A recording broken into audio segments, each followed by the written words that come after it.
The Maze Runner by James Dashner. The setting starts off in a dark elevator. He can't see anything and doesn't remember anything. As the elevator opens, he's greeted to a big grassy field.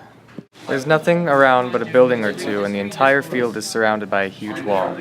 After wandering around for a bit, he finds a group of about 50 people who call themselves the Gladers after this place called the Glade. Just about the only friendly ones among them are Newt and Chuck. Newt is a tall, blonde Irish guy who's kind of the self-appointed leader. Everybody follows him, and he claims that he was the first one to arrive at the Glade.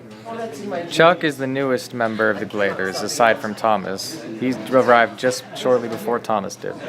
Thomas, although much older than Chuck, becomes great friends with him.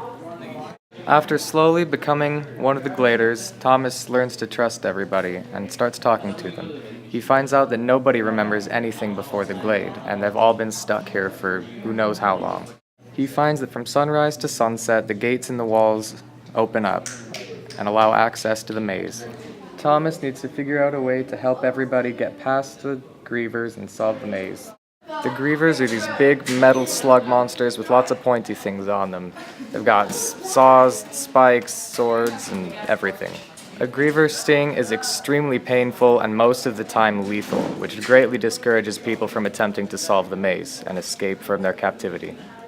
Because of the strong presence of death in this book, it carries a very dark, depressing, and confusing tone.